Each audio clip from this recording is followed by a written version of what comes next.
पहले एपिसोड में हमने देखा था कि रियल विद इन रियल और भी ज्यादा खतरनाक जगह बन चुकी थी, जहाँ पर सिचुएशन और भी ज्यादा बदतर हो चुके थे।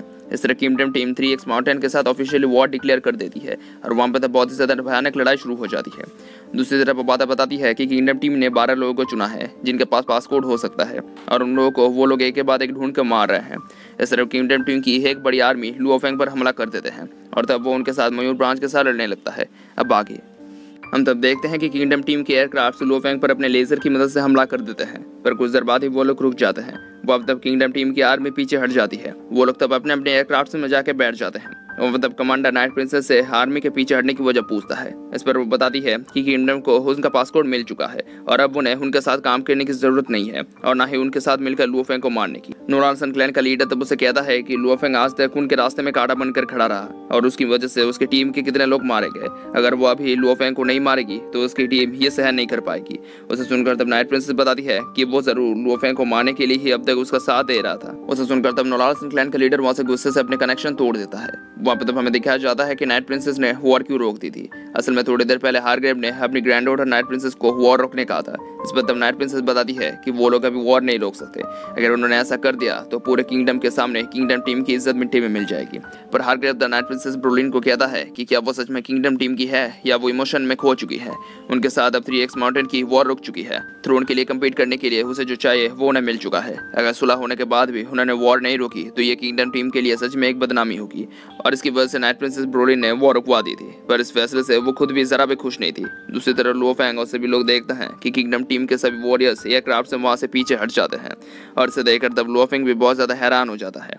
वहां पर तब उन्हें कहा जाता है कि 3x माउंटेन और किंगडम टीम के बीच में सुलह हो चुकी है। 3x माउंटेन के सभी लोग अटैक को बंद करके पीछे हट जाए। उसे सुनकर तब 3x माउंटेन और पूरी आर्मी पीछे हट जाती है। वहां पे तब उनके आगे मिस्टर रू आता है। वो तब बताता है कि वॉर में जो लोग जिंदा बच गए हैं वो लोग बहुत ही ज्यादा पावरफुल हैं, तो वो लोग अब मास्टर बोरियल ऑब्जेक्ट को हासिल कर सकते हैं। वहाँ पे तो लुओफेंग और बाकी लोग भी होते हैं। मास्टर रू तब कहता है कि रियल विद रियल 2 घंटे के हेलियम टाइम के बाद बंद हो जाएगी।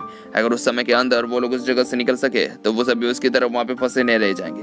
मिस्टर रू तब वहाँ से हंसते हुए चला जाता है। वहाँ पे वो लोग तब हेलियम टाइम के बारे में पूछते हैं। इस पर तब बाबा बताती है कि हेलियम टाइम के 1 घंटे को मतलब है अर्थ के टाइम के हिसाब से 89 मिनट्स। वो लोग अभी भी एग्जिट से बहुत दूर हैं और एक एक पल उनके लिए कीमती है। उसके बाद हम देखते हैं कि लुओफेंग और सभी लोग मिलकर एग्जिट की तरफ जाने लगते हैं। रास्ते में जाते हुए बाबा बताती है कि आधे से ज्यादा समय अभी खत्म हो चुका है, पर वो लोग एग्जिट से अभी भी दूर हैं और स्पीड के साथ वो लोग समय पर अपनी मंजिल तक नहीं पहुंच पाएंगे। लुओफेंग तब बाबा को मैक्सिमम स्पीड मोड में जाने के लिए कहता है। उसे सुनकर तब बाबा शिप के पूरे पावर को इस्तेमाल करती है। इससे वो लोग मैक्सिमम स्पीड में जाने लगते हैं। हम तब देखते हैं कि वहाँ पे टाइम बहुत ही ज्यादा कम होता है। लुओफेंग तब कहता है कि भले ही मैक्सिमम स्पीड मोड को एक्टिवेट करने से उनका एयरक्राफ्ट कमजोर हो जाएगा, पर वो लोग इसी तरह से सिर्फ उस जगह से बाहर निकल सकते हैं।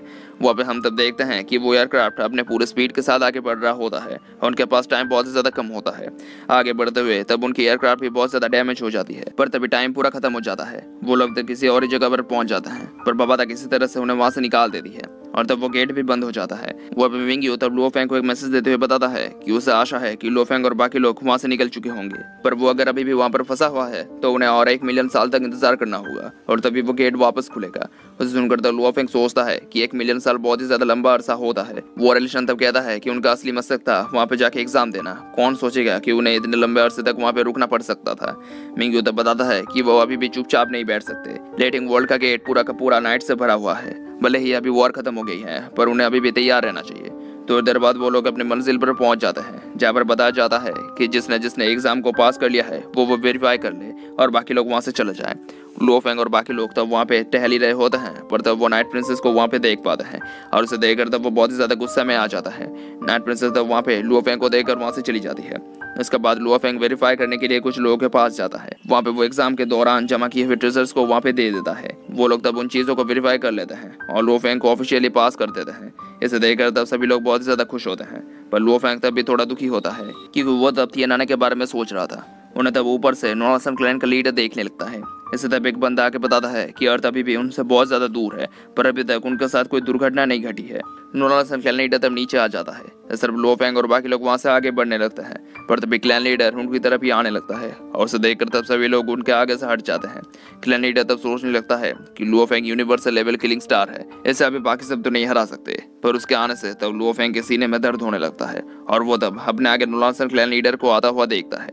वहाँ पे वो लोग तब लड़ने के लिए बिल्कुल तैयार होते हैं, पर तभी मिंग्यू वहाँ पे आ जाता है। ऐसा समय लो फेंग ने वहाँ पे बुलाया था। उसे देखकर तब क्लैन लीडर थोड़ा हैरान हो जाता है क्योंकि लो फेंग ने 3x माउंटेन के डोमेन मास्टर को वहाँ पर बुला लिया था। उसे देखकर तब क्लैन लीडर उनके साथ नहीं उलझता और तब वो लोग अपनी एयरक्राफ्ट में चले जाते हैं और वो एयरक्राफ्ट तब दूसरी एक जगह पर जाने लगती है। एयरक्राफ्ट के अंदर लो फेंग और बाकी लोग मिंग्यू का उनकी मदद करने के लिए शुक्रिया अदा करते हैं। उसे देखकर तब मिंग्यू बताता है कि वो लोग अब एक साथ 16 लाइट ईयर्स के जर्नी को पूरा करने वाले हैं। तो वो लोग अब एक साथ आगे बढ़ेंगे और अपने आगे आने वाले हर इविल को खत्म करेंगे और इस बार वो लोग क्रिस्टल बॉल हेरिटेज पासपोर्ट को भी प्रोटेक्ट कर पाएंगे। मिंग्यू तब उन्हें उनके काम के लिए 20 मिलियन यूनिवर्स कॉइन को देता है और उसे उन सभी में बराबर बांटने कहता है और इतने सारे यूनिवर्स कॉइन को देकर वो लोग बहुत ही ज्यादा खुश होते हैं। वहाँ पर तब हमें पता चलता है कि 1 यूनिवर्स कॉइन 3300 शियानो कॉइन्स के बराबर है। तो 20 मिलियन यूनिवर्स कॉइन की कीमत होती है पूरे 66 ट्रिलियन शियानो कॉइन। लो फेंग तब सोचने लगता है कि स्टार मास्टर हुई एम्बोस के अकाउंट में सिर्फ 10 मिलियन शियानो कॉइन्स थे और ये पैसा उनसे 10 बिलियन गुना ज्यादा है। वहाँ पर तब मिंग्यू उन्हें अपना इलाका दिखाता है और बताता है कि वो उसमें से उन लोगों को कुछ हिस्सा दे सकता है पर उनके लेवल के हिसाब से वो उन्हें पहले सिर्फ 100 लाइफ प्लैनेट्स को ही दे रहा है। वो लोग तब उसे देखकर बहुत ही ज्यादा खुश होने लगते हैं पर तभी बबाता वहाँ पे एक वार्निंग को देखती है जो कोई शिप उनका पीछा कर रही थी। वो तब उस शिप को ढूंढ लेती है और बताती है कि वो एक 3D लेवल शिप है जो रोनाल्डसन क्लैन का है और उनके साथ बहुत सारे C9 लेवल के शिप्स भी हैं। वो लोग तब एक दूसरे को बताते हैं कि एक बार अगर जर्नी खत्म हो गई और मिंग्यू उनसे बिछड़ गया तो रोनाल्डसन क्लैन पर वापस हमला कर सकते हैं। लो फेंग तब कुछ सोच लेता है और वो तब 100 लाइफ प्लैनेट के ओनरशिप के ऑफर को ठुकरा देता है। उसे सुनकर तब मिंग्यू उससे इसकी वजह पूछता है। इस पर तो लो फेंग बताता है कि वो ये ऑफर ठुकरा जरूर रहा है पर उसकी एक शर्त है। दूसरी तरफ हम देखते हैं कि रोनाल्डसन क्लैन लीडर अपनी एयरक्राफ्ट के साथ उनके पीछा कर रहा होता है पर तभी वो लोग देखते हैं कि लो फेंग और उसकी टीम एक गेट की मदद से वहाँ पे भागने लगते हैं। इसे देखकर वो लोग उनका पीछा करने लगते हैं और उस गेट के अंदर चले जाते हैं पर वो लोग तब उस गेट से होते हुए दूसरे जगह पर पहुंच जाते हैं। कुछ देर बाद वो लोग वहाँ पे उनके एयरक्राफ्ट को ढूंढ लेते हैं। वो लोग तब उस एयरक्राफ्ट पर हमला कर देते हैं। इससे तब वहाँ पे एक बहुत ही बड़ा धमाका होता है और उसे देखकर तब रोनाल्डसन क्लैन लीडर बहुत ही ज्यादा खुश होता है क्योंकि उसे ऐसा लग रहा था कि उसने उन सभी को मार दिया है। पर तब वो देखता है कि वो एयरक्राफ्ट बिल्कुल ठीक होता है और मिंग्यू ने उनके अटैक को पहले ही रोक दिया था। मिंग्यू तब उनके शिप के आगे आके खड़ा होता है। उसे देखकर तब क्लैन लीडर बहुत ही ज्यादा हैरान हो जाता है क्योंकि उसकी उम्मीद नहीं थी कि मिंग्यू भी लो फेंग के साथ ही होगा। वहाँ पर तब मिंग्यू के साथ उनकी लड़ाई शुरू हो जाती है जहाँ पर मिंग्यू तब अपने सुपर स्पीड की मदद से एक के बाद एक सभी शिप्स को तबाह कर देता है। क्लैन लीडर तब उस पर लेजर का इस्तेमाल करने कहता है पर उन सभी का उस पर कोई असर नहीं होता और मिंग्यू उनके बड़े बड़े शिप्स को तबाह करने लगता है। वो लोग तब उसे मारने की हर कोशिश करता है प्लस में वो लोग बार बार नाकाम होते हैं। मिंग्यू तब उन्हें फोड़ते हुए क्लैन लीडर की तरफ बढ़ने लगता है। मिंग्यू को देखकर तब क्लैन लीडर खौफ में आ जाता है और इसके साथ ये वीडियो खत्म हो जाता है। Thank you for watching.